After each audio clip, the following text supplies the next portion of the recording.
Okay, in this video we are going to go ahead and hook up all the power connectors. Like I said earlier, these blue ones are for the video card. Now I'm going to go ahead and put these off for a little bit, hook these up basically last, because they will have a tendency of getting in the way, as they connect way up here up front, whereas I have to get back to some of these for the hard drives. And they don't really go much of anywhere, they go right here. So I'm going to have a lot of extra cabling hanging out that I'm going to have to figure out something to do with. So we'll do that at the end. So let's start with some of our SATA power connectors. Now each one of these cables, I believe, yes, each one has 4 power connectors on it. So if I start at the top, I'll basically only get this optical drive and this hard drive plugged into one, because the length of the cables will only enable me to do that. I might be able to get one here, but I'm not sure. If I can, I will do like that number. That way I only have to put in 2 cables and then one for these 3. So let's see how close I can come to this.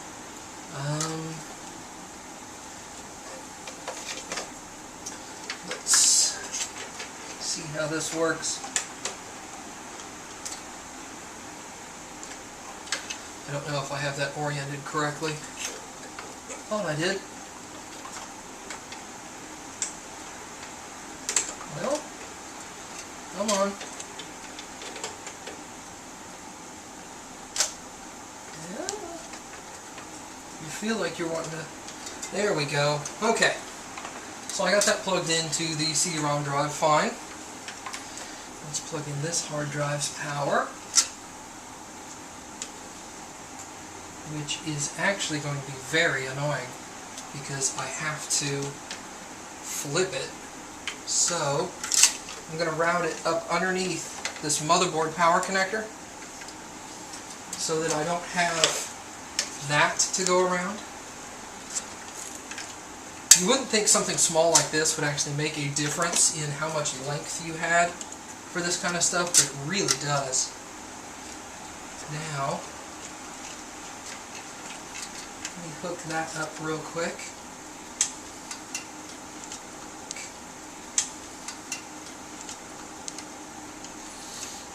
It's another convenience of these bungees is that I can manipulate the hard drive a little bit, make it easier to plug in these connectors. There. Alright. Now I am pretty much not going to be able to do anything else because I can't get that down far enough. So what I'm going to go ahead and do is route this out the back of the case, like that. There we go. Actually, you know what? Since I can't do anything else, I'm going to plug in that final power connector so that I don't have to roll it. Actually, I would still have to roll it. Wow, what an annoyance. Why would they do that?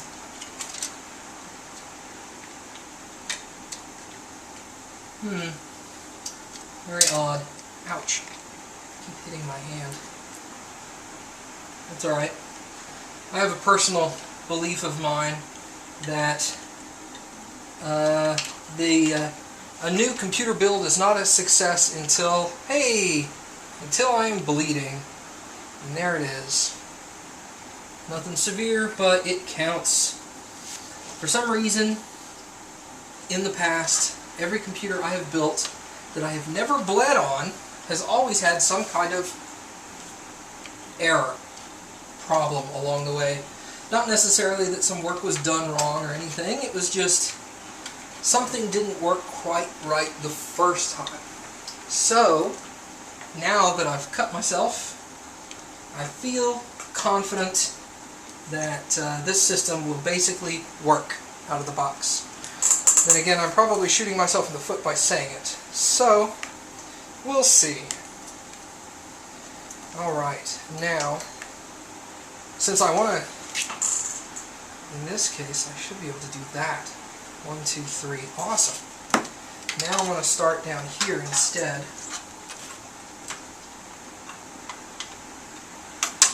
Connect this to my solid state hard drive. Whoops. The only downside is these things are so thin you have a tendency of routing the cables underneath them instead. Come on. Come on. There you go. Awesome. Now I should be able to come up, plug in this one. Don't fight me. There. That connector is hooked up. Then I will, whoops, I need to go underneath that SATA cable.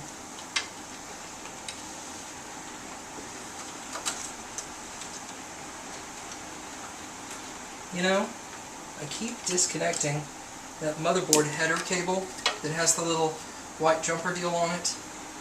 I'm going to have to see if I can zip tie that in place possibly, or zip tie it to something else so that it doesn't pull itself loose anymore.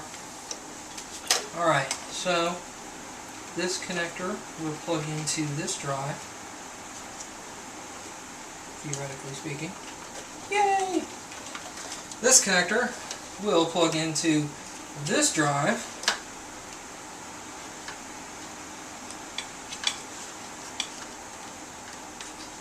If I can get all this cable to bend in the correct direction that I want it. There's that. There. Now I've got these three drives and the solid state drive all connected to the same single power connector, which is excellent. And now, again, I will run this out the back of the case, like so.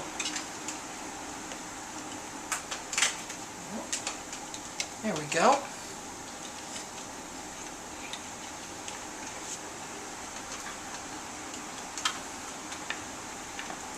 And then back in through the bottom to that connector.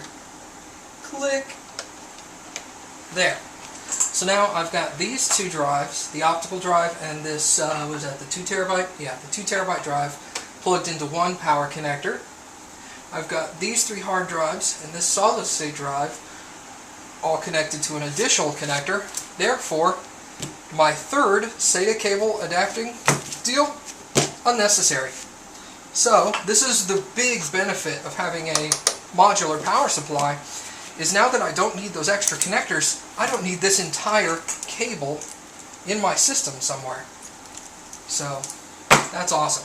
Now, when I add that other hard drive, I'll probably add it up here so I can use one of these SATA power SATA power cable connectors and not have to add another cable in there. Now, another thing I need to add in is going to be a 4-pin Molex power connector. However, since this will actually route over, how do I want to do that? I don't think it will actually reach all the way up there like that. Bloop. Not really. Let me see what I can do about routing this through the back, possibly.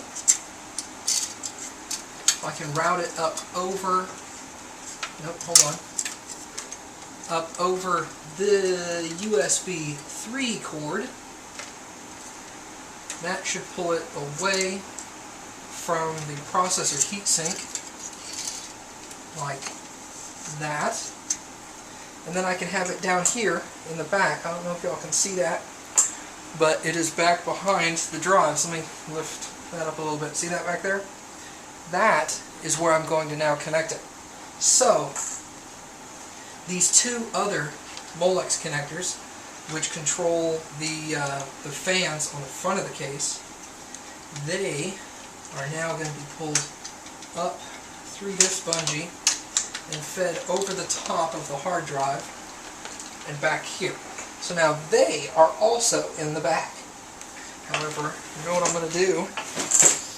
I am going to run over one of the boxes. I'm going to undo this part of the bungee and actually run it up underneath the bungee. That'll help keep it down off the drive. Just like that. Now, neither of these power connectors can physically reach each other, so I can't plug them in together like that. However, if I run the 4-pin Molex connector out the back, connect it into the power supply here, click, there. So now, this is completely in the back with those other 4-pin Molex connectors. So now, I just plug one in here, and one in here. Let's use this bottom one, just because I can. And that has now connected all of my fans. Again, none of the power cables are out here in the open covering anything up. We've got the motherboard connector going up underneath the cards, plugging in back there. The primary motherboard connector is going back behind, coming in through the optical drive area and plugging into the motherboard, also freeing up some space for airflow across the drives and the front of the video card. And that's basically it.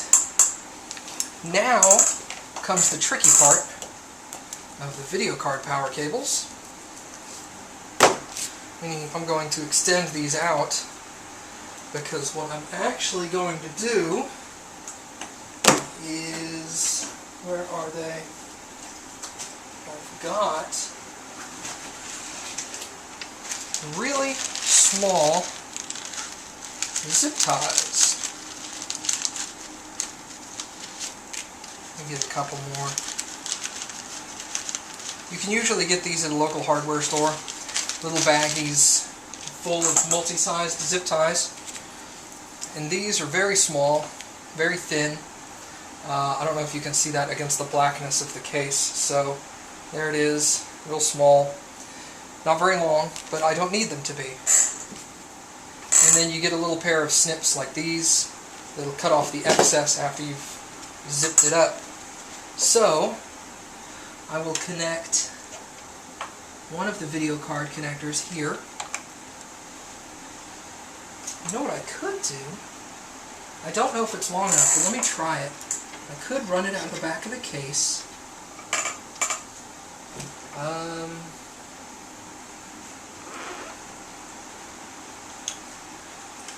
Looks like it's long enough. Running it around the back of the case, over some of these cables.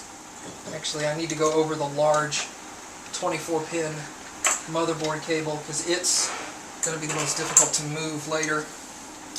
And then, if I can get that to hold right there, I can loop it around, plug it in just like that. How does that sit? Okay, that sits on top. So I can plug that individual 2-pin in first. Sorry if I'm blocking y'all's view, but it's kind of difficult to do this without looking at it straight on. There we go.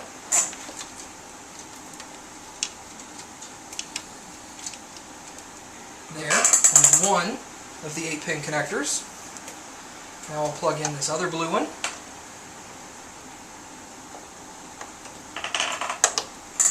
Again, feed it through the back.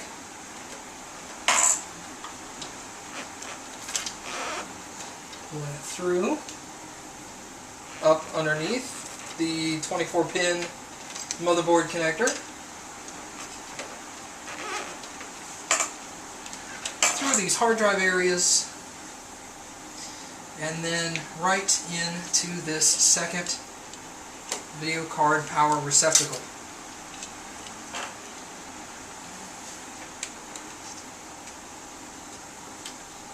Nope, that needs to go underneath. Come on. Stop arguing with me.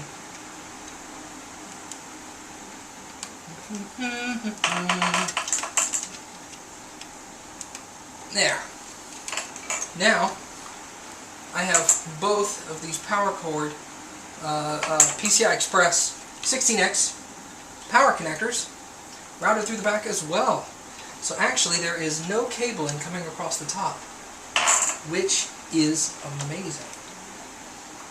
Now, I will route, I'm going to change the route of those power connector and power LED cables so that they stop resting on other stuff. They're coming straight from the front. Plug that right in there. There we go. It would be nice if anybody out there is watching this that works for Asus or anybody else, it would be nice if y'all would actually start manufacturing these little clip deals like this one onto the motherboards where that is, and including the receptacle clip on this insert, so that when you push this in, it's snapped, just like it does with these power supply connectors. That would be very beneficial, because I see this all the time. These things, they're so convenient, but they just slide right off. The benefit of being able to slide it on easily is it slides off just as easily. If you could just include that snap, that would solve all my problems. I'm sure I'm not the only person to complain about stuff like that. So now we've got basically what I do before I power a system on is I check, does every device have a power and a data cable connector? So I come in here and I go, power data, that's got power and data, power and data, power and data, power and data, power and data. You're going to hear that in your dreams. Power and data, power and data, power and data. And then, see, 1, 2, 3, 4, 5, 6 data cables. And then I just look at my motherboard, make sure there's 6 SATA cables plugged in, which of course I can't see because the video card's covering most of it. 1, 2, 3, 4, 5, 6 looks like. So that is correct. So in theory, everything should be ready to go. Now, the one thing you want to keep an eye on is when you first start your system up, if you do not have exclusively SATA connectors on your motherboard is more than likely going to want to start using an IDE hard drive if you've got one of those. You have to go into the BIOS settings and set IDE to legacy if you want to boot off of one of the SATA connectors. That's usually what you have to do. Some motherboards you don't have to do that on. On my old motherboard, that's what I had to do. Other than that, when you boot into BIOS for the first time, because in theory you're going to have a blank hard drive, I do. This is what's going to be my primary hard drive. It's not really going to know what to do, so you have to tell it which SATA ports are in what order of being primary. Now, because I connected this into SATA port 1, I don't have to tell it anything. SATA port 1 is primary by default. So I should be able to boot it up and it should just go, there's nothing on this hard drive, and then wait for me to install Windows. So that's basically it. That's the build. Let me turn this guy around so you can see the front of it. It's basically clean up front. Now on the side, or the actual back, in reality, ouch. This is a thorough mess, but what I'm going to do is kind of move these cables around, get them pressed down relatively flat up against the side of this guy to where they're not making too much of a pop out deal. Then I'm going to slap this guy here, slap another one there, and then you'll be set. That's basically it. If y'all have any questions regarding how to build these, I'm going to leave y'all with this as the final image. The ugliness, that's what you want to see, right? If y'all have any questions regarding how to build differently or specifics, let me know. I'll answer as many as I can. Obviously, I'm sure I'm going to get dozens, if not maybe 100 or so. So I'll do the best I can. If you have any questions, I'm going to say that like 4 more times. Let me know. And thanks for watching. I'm glad you got to see my face.